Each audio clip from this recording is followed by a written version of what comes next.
नमस्कार, आप देख रहे हैं न्यूज इंडिया। मैं हूं आपके साथ रवीश।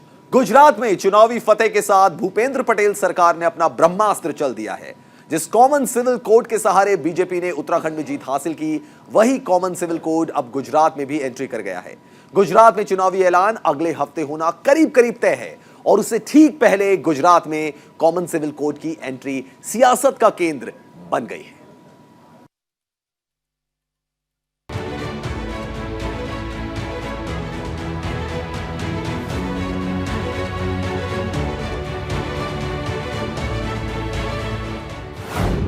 चुनाव से पहले गुजरात सरकार का बड़ा फैसला। राज्य में लागू होगा यूनिफॉर्म सिविल कोड। गृह राज्य मंत्री हर्ष संघवी ने किया ऐलान। यूसीसी के लिए कमेटी बनाएगी गुजरात सरकार। हाईकोर्ट के रिटायर्ड जज होंगे कमेटी के अध्यक्ष। जिस कानून की मांग देश का एक बड़ा वर्ग एक लंबे अरसे से कर रहा था, गुजरात सरकार उसे अपने राज्य में लागू करने जा रही है।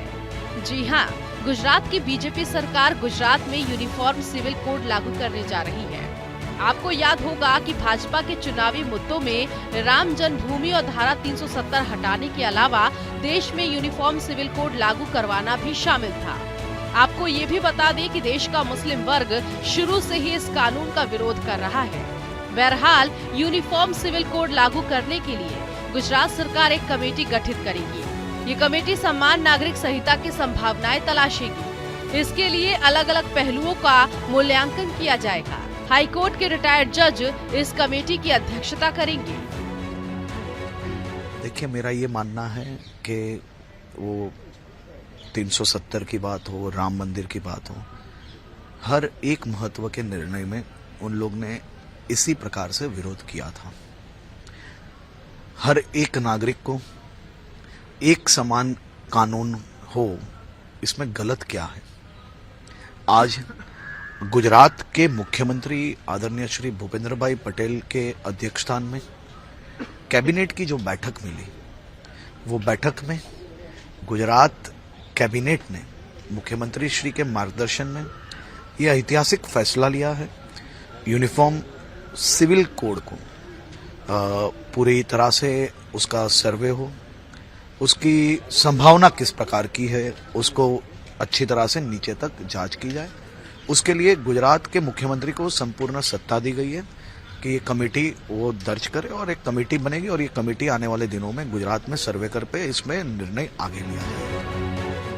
आपको बता दें कि 1 या 2 नवंबर को गुजरात में चुनाव की तारीखों का ऐलान होने की उम्मीद है। चुनाव की तारीखों का ऐलान होते ही गुजरात में आचार संहिता लागू हो जाएगी और सरकार कोई फैसला नहीं ले पाएगी। इसीलिए गुजरात की बीजेपी सरकार इसकी घोषणा अभी कर देना चाहती है। चुनाव से पहले यूनिफॉर्म सिविल कोड का ऐलान चुनाव के लिहाज से काफी महत्वपूर्ण हो सकता है।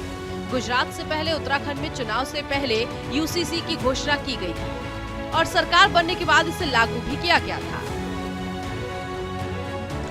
जब मैं भारतीय जनता पार्टी में जुड़ा था, तब से भगवान राम लल्ला का मंदिर कब बने, ये सपना देख के भारतीय जनता पार्टी का काम कर रहा था। देश के विकास में हम सहभागी बन रहे थे। इसी तरह से दफा 370 के लिए भी भारतीय जनता पार्टी और देश के करोड़ों लोग यही आशा के साथ भारतीय जनता पार्टी पे एक विश्वास के साथ, और ये 370 का भी काम भारतीय जनता पार्टी द्वारा किया गया। और आज जो यूनिफॉर्म सिविल कोड है, मेरा ये मानना है कि ये इससे अच्छा कोई विषय हो ही नहीं सकता। यह विषय किसी को, सभी समाज के सभी वर्गों को एक समान कानून का हक मिले, ये प्रयासों से मुख्यमंत्री जी ने ये यूनिफॉर्म सिविल कोड की संभावनाओं को जांच करने के लिए एक कमेटी बनाई है, ये गठन किया है। मेरा ये मानना है कि सबको साथ में मिलकर इसमें मुख्यमंत्री जी को अभिनंदन देना चाहिए। लेकिन कहीं ना कहीं हम सब जानते हैं कि इलेक्शन की वजह से और कहीं ना कहीं आज तक समाज को एक करने वाली जो बात होती है, एक भारत श्रेष्ठ भारत की बात करके वो विषयों पे हम आगे चलते हैं। लोहे पुरुष हम सरदार वल्लभ भाई पटेल जी की बात करते हैं। तो आइए अब जरा ये भी जान लीजिए कि ये यूनिफॉर्म सिविल कोड आखिर है क्या। ये एक सेकुलर कानून होता है जो सभी धर्म के लोगों पर समान रूप से लागू होता है। यूसीसी का उल्लेख भारतीय संविधान के भाग 4 के अनुच्छेद 44 में है। संविधान में नीति निर्देश दिया गया है कि समान नागरिक कानून लागू करना हमारा लक्ष्य होगा। अनुच्छेद 44 कहता है, भारत पूरे क्षेत्र में नागरिकों के लिए एक समान नागरिक कानून को सुरक्षित करने का प्रयास करेगा। यूसीसी विवाह, तलाक, रखरखाव, विरासत, गोद लेने और उत्तराधिकारी जैसे क्षेत्रों को कवर करता है। ये कोड इस बात पर आधारित है कि आधुनिक सभ्यता में धर्म और कानून के बीच कोई संबंध नहीं है। समान नागरिक संहिता का मुद्दा हमेशा से बीजेपी के एजेंडे में रहा है। बीजेपी ने पहली बार 1989 के लोकसभा चुनाव में अपने घोषणा पत्र में समान नागरिक संहिता का मुद्दा शामिल किया था। 2019 के भी लोकसभा चुनाव के घोषणा पत्र में बीजेपी ने समान नागरिक संहिता शामिल किया था। बीजेपी का मानना है कि जब तक समान नागरिक संहिता को अपनाया नहीं जाता, तब तक हिंदुस्तान में सामाजिक और लैंगिक समानता नहीं आ सकती। हमारे गुजरात की जनता की अपेक्षाएं और बहुत सालों से मांग भी थी, संवेदना भी थी कि सबको समान हक चाहिए। आज मुख्यमंत्री श्री ने हमारी कैबिनेट में एक प्रस्ताव रखा और मंत्रिमंडल ने अबाधित अधिकार मुख्यमंत्री श्री को दिया है।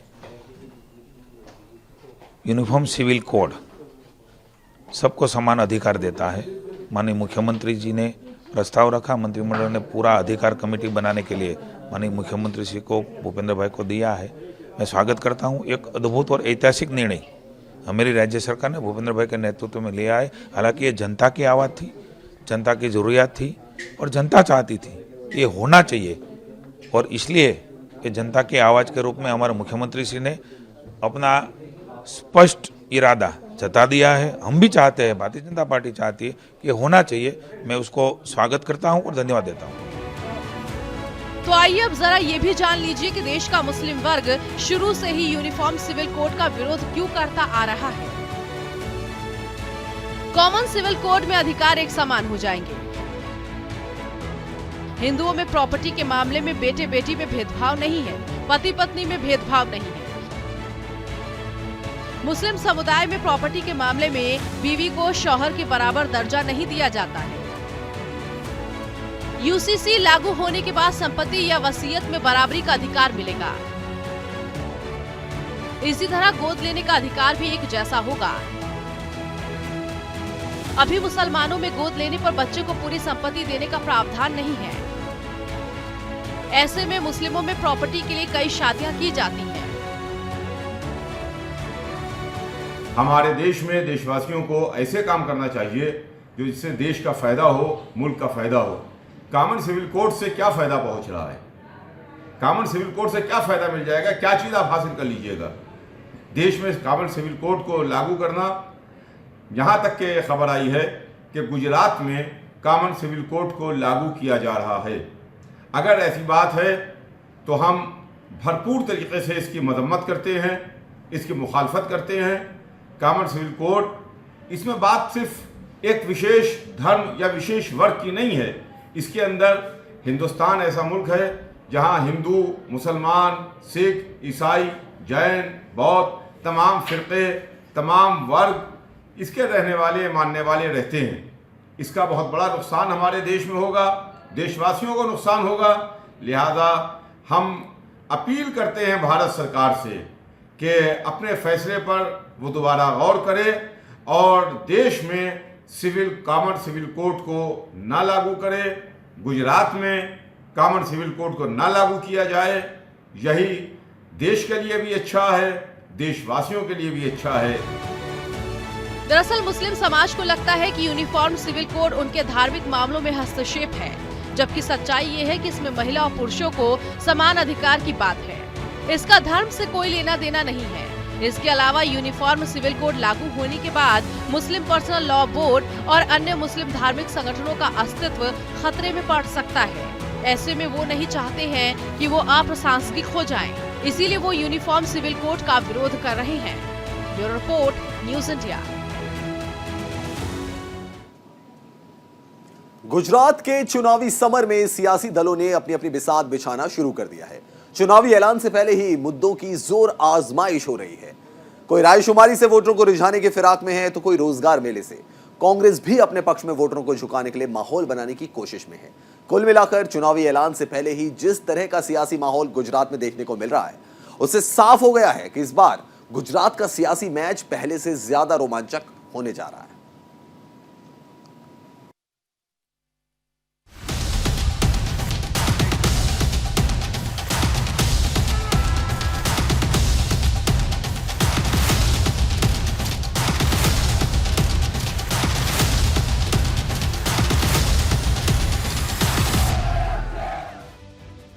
गुजरात का चुनावी चक्रव्यूह फतह करने के लिए सियासी दलों ने जोर आजमाइश शुरू कर दी है। वैसे तो गुजरात 2.5 दशक से बीजेपी का अभेद किला है, लेकिन इस बार आम आदमी पार्टी की एंट्री से गुजरात का रन पहले के मुकाबले ज्यादा दिलचस्प हो गया है। गुजरात में सत्ता तक पहुंचने के लिए आम आदमी पार्टी ने वही फॉर्मूला अपनाया है जिसके दम पर उसे पंजाब में कामयाबी हाथ लग चुकी है। पंजाब की तरह आम आदमी पार्टी ने गुजरात में सीएम फेस के लिए रायशुमारी शुरू कर दी है, जिसके तहत 3 नवंबर तक गुजरात में लोगों से राय मांगी जाएगी। रायशुमारी का नतीजा क्या रहा, इसका खुलासा अरविंद केजरीवाल 4 नवंबर को मीडिया की मौजूदगी में करेंगे।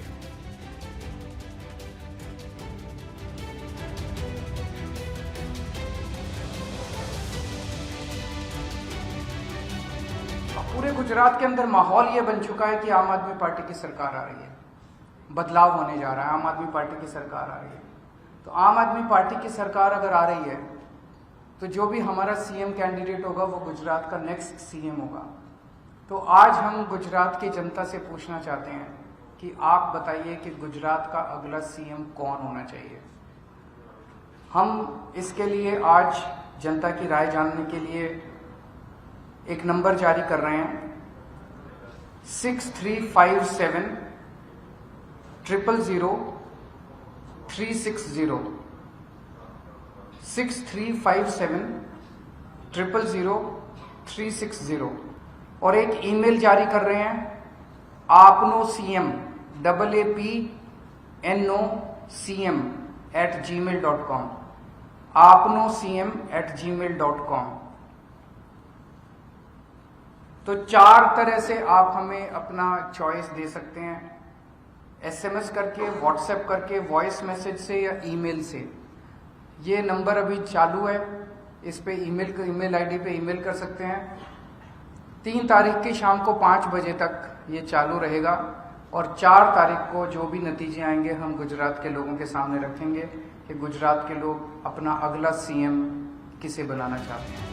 भले ही गुजरात में अभी चुनाव का ऐलान नहीं हुआ है, लेकिन माना जा रहा है कि गुजरात में चुनाव का ऐलान अगले हफ्ते होना तय है, क्योंकि चुनाव आयोग के सूत्रों से जो खबर सामने आ रही है उसके मुताबिक गुजरात की सभी 182 सीटों पर 1 या 2 चरणों में चुनाव कराया जा सकता है।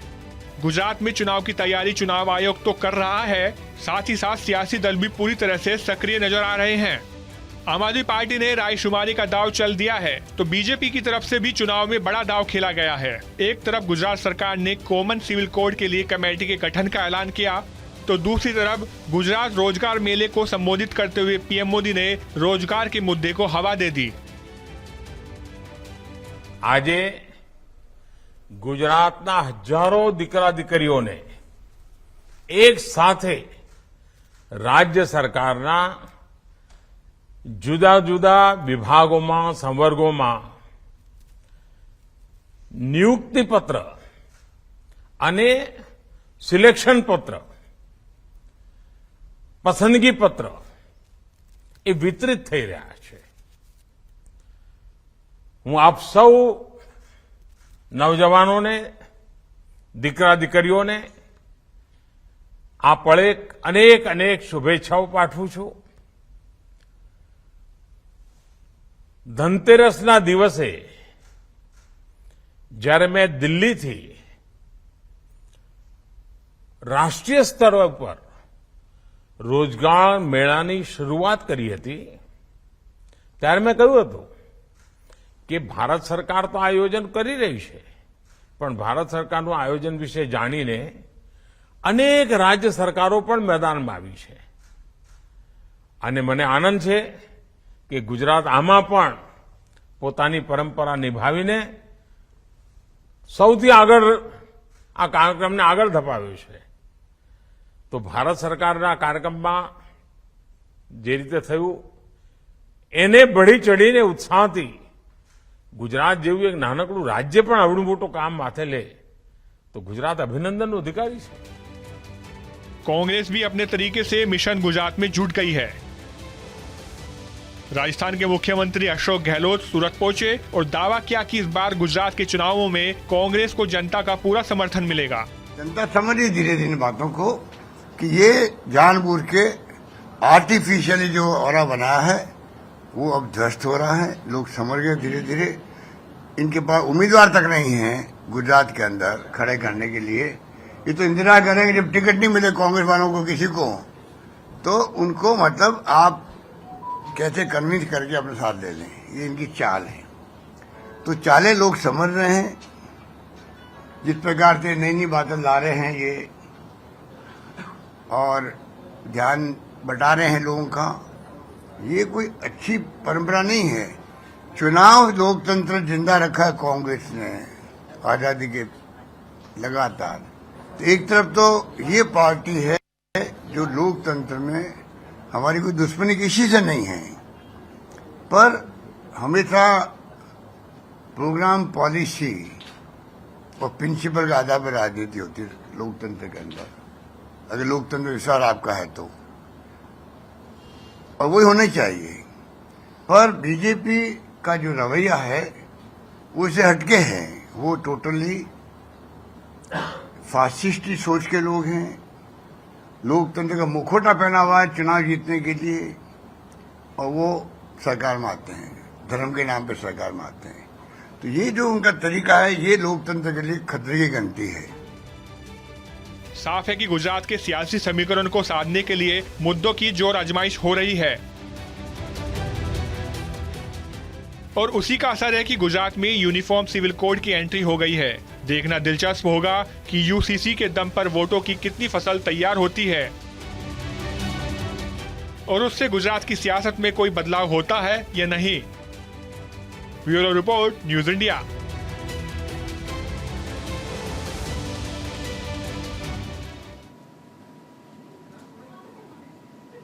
गुजरात सरकार ने समान नागरिक संहिता का प्रस्ताव रखा है. इस संबंध में कमेटी बनाने की भी घोषणा की गई है. इसी मुद्दे पर केंद्रीय मंत्री पुरुषोत्तम रूपाला से हमारे सहयोगी मेहुल झाला ने खास बातचीत की. इस दौरान पुरुषोत्तम रूपाला ने बताया कि समिति समान नागरिक संहिता की संभावना की जांच करेगी. उच्च न्यायालय के एक सेवानिवृत्त न्यायाधीश समिति की अध्यक्षता करेंगे. कॉमन सिविल कोड को लेकर जिस तरह से गुजरात की कैबिनेट में प्रस्ताव पारित किया गया है, एक कमेटी गठित होगी और इसमें ये तय किया जाएगा कि जिस तरह से ये खाका तैयार करेंगे और इसकी अमलवारी भी जिस तरह से होगी उसमें तकरीबन कमेटी के 4 सदस्य होने हैं और इसकी रूपरेखा भी केंद्रीय मंत्री परसोत्तम रूपाला ने एक बड़ी प्रेस कॉन्फ्रेंस में दी. पर ये हमारे साथ मौजूद है परसोत्तम रूपाला जी. रूपाला जी, केवल प्रारूप बताइए कि किस तरह से ये खाका तैयार होगा. हमारे गुजरात के मुख्यमंत्री श्री भूपेंद्र भाई पटेल जी ने आज कैबिनेट में महत्वपूर्ण निर्णय लेते हुए यूनिफॉर्म सिविल कोड को लागू करने के लिए किस दिशा में और कैसे आगे बढ़ना चाहिए उसके लिए एक हाई पावर कमेटी की रचना करने का निर्णय ले लिया है और कैबिनेट ने उसको बहाली दे दी है. उसमें उनको ये भी अधिकार दे दिया गया है कि इस कमेटी की रचना करने का अधिकार मुख्यमंत्री श्री को दे दिया गया. साथ में ये स्कोप भी तय कर दिया गया है कि इसकी अध्यक्षता हाईकोर्ट के निवृत्त न्यायमूर्ति ही करेंगे. 4 सदस्य इसके अंदर रहेंगे और समयावधि के अंदर ही वो अपने रिकमेंडेशन राज्य सरकार को दे देंगे. समिति के रिकमेंडेशन आ जाने के बाद राज्य की सरकार इसको अमली जामा पहनाने का काम करेगी. ये तुरंत कब तक हो जाएगा? चुनाव की घोषणा से पहले? ये कमेटी उससे पहले हो जाएगी. कमेटी का अहवाल आने के बाद सरकार इसमें आगे बढ़ेगी। शुक्रिया परसोत्तम जी। ये थे परसोत्तम रूपाला, केंद्रीय मंत्री। उन्होंने कहा कि कमेटी की घोषणा पहले ही हो जाएगी और जिस तरह से ये कॉमन सिविल कोड को लेकर कई विसंगतताएं हैं, ऐसे में राज्य सरकार ने चुनाव से ठीक पहले इसको अमली जामा पहनाने का निश्चय कर लिया। कैमरा पर्सन जसवंत के साथ मेहुल जाला, न्यूज़ इंडिया, गांधीनगर। तो इस बुलेटिन में इतना ही। आप देखते रहिए न्यूज़ इंडिया।